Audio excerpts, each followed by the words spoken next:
నిర్లిప్తత యొక్క కళ. ఏదీ నా సొంతం కాదు. అదంతా ఒక అనుభవం.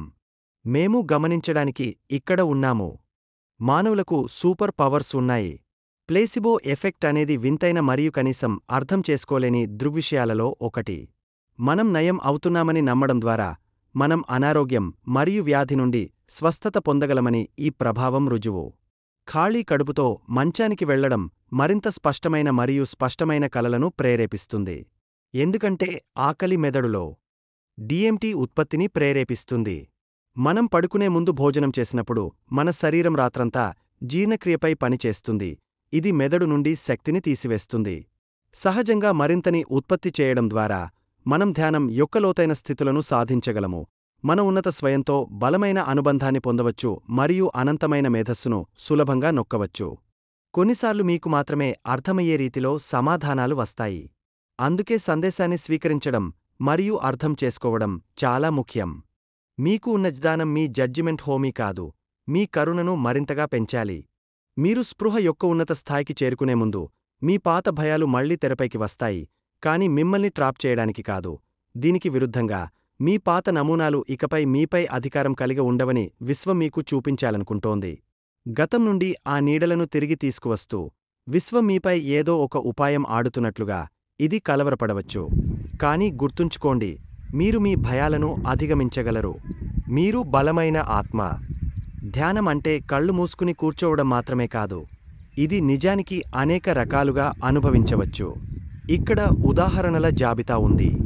అందమైన సూర్యాస్తమయాన్ని చూడటం, నక్షత్రాలను చూడటం, నృత్యం చేయడం, సంగీతం వినడం, ఏదైనా సృజనాత్మక ప్రాజెక్ట్, యుద్ధ కళలు, ప్రకృతిని చూడటం, తోటపని మరియు మరిన్ని. మీ మనస్సులో ప్రవాహ స్థితి ని ప్రేరేపించే ఏదైనా ధ్యానం.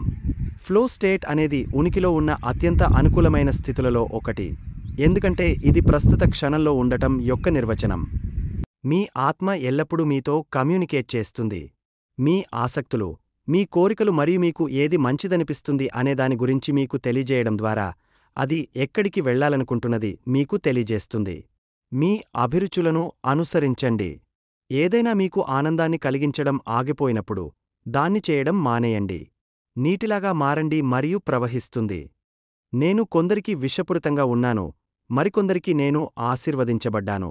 ఇతరులను నేను నయం చేశాను, ఇతరులను నేను బాధించాను.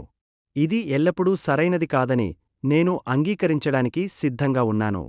ఒక వైద్యుడు వారి బహుమతులను సక్రియం చేయడం వారి జీవితాన్ని మార్చదు.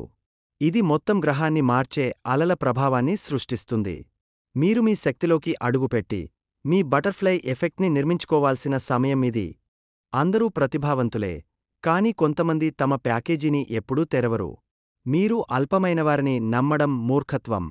మేము ఊహించగలిగే దానికంటే ఎక్కువ ఆభరణాలు కలిగిన చెస్ట్లను మేము భరోసా చేస్తాము. పరిస్థితి బాగున్నప్పుడు ఆనందించండి.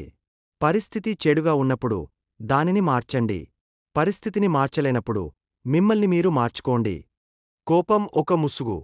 ఇది భయం, అసూయ, నిరాశ లేదా శక్తిహీనత వంటి మీ నిజమైన భావాలను కప్పివేస్తుంది. మీరు దాని వెనుక ఉన్న నిజమైన భావాలను ప్రాసెస్ చేయనప్పుడు పరిస్థితిని ఎదుర్కోవటానికి ఇది ఒక మార్గం.